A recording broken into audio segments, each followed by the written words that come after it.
আলাইকুম রহমতুল্লাহ বরাকাতু। আলহামদুলিল্লাহ ওসসালাতু ওয়াসসালামু আলা রাসূলিল্লাহ ওয়া বাদ।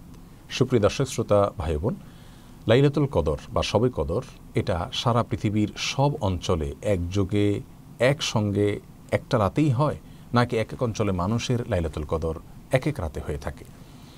এ বিষয়ে আমরা অনেককেই প্রশ্ন করতে দেখেছি।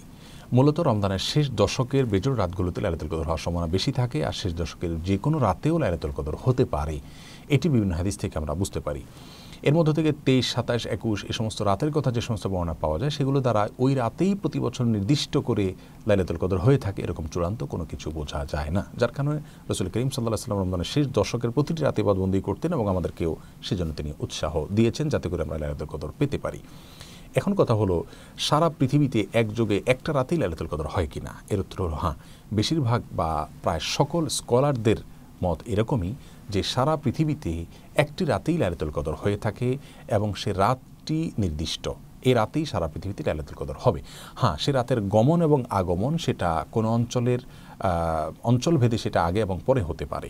যেমন কথার কথা, আজকের যে রাতটি এখন আমরা যে রাতে রয়েছি, এই রাতটি পাক ভারত মহাদেশের মানুষের জন্য বেজোড় একটি রাত, 23তম রাত। কথার কথা, এই 23তম রাতে যদি এবছর লাইলাতুল কদর হিসাবে আল্লাহ সুবহানাহু ওয়া তাআলা রাতকে নির্ধারণ করে থাকেন, তাহলে এই রাতটি পৃথিবীর প্রত্যেকটা অঞ্চলে তো ঘুরে ঘুরে আসবে 24 ঘন্টার ভিতরে।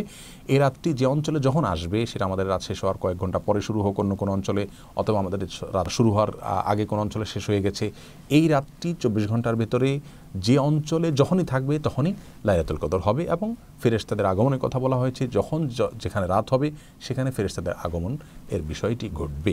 তাহলে রাত একটাই থাকছে, সে রাতেই সারা পৃথিবীর সকল অঞ্চলে লাইলাতুল কদর হচ্ছে।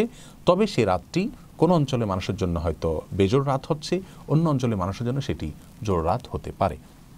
এটি হলো অনেক ওলামার ব্যাখ্যা। তার মধ্যে থেকে শেখ সুলাইমান আত-তুয়াইজিরি সহ সৌদি আরবের অনেক বড় বড় স্কলারগণ এরকম ব্যাখ্যা করেছেন।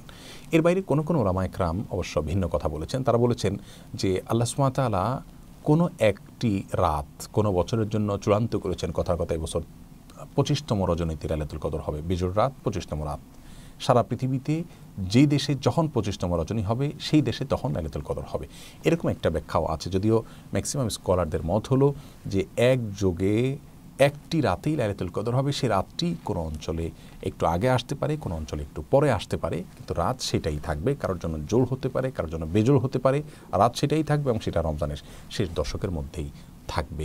প্রিয় দর্শক, তাহলে আমরা পৃথিবীর যে প্রান্তেই বসবাস করি না কেন, আমাদের জন্য সবচেয়ে গুরুত্বপূর্ণ বিষয় হলো রমাদানের শেষ দশকের প্রতিটি রাতে ইবাদত বন্দেগী করা, বেজোড় রাতগুলোতে বেশি করে করার চেষ্টা করা।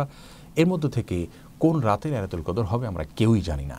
অতএব এক এক অঞ্চলে এক এক রাতে হচ্ছে নাকি একই রাতে হচ্ছে, এ বিষয়ে জানা আমাদের জন্য যতটা গুরুত্বপূর্ণ, এর চাইতে অনেক বেশি গুরুত্বপূর্ণ হলো আমি যেখানে অবস্থান করছি সেখানে রমজানের শেষ দশকের প্রতিটা রাতে ইবাদত বন্দেগী করার চেষ্টা করা।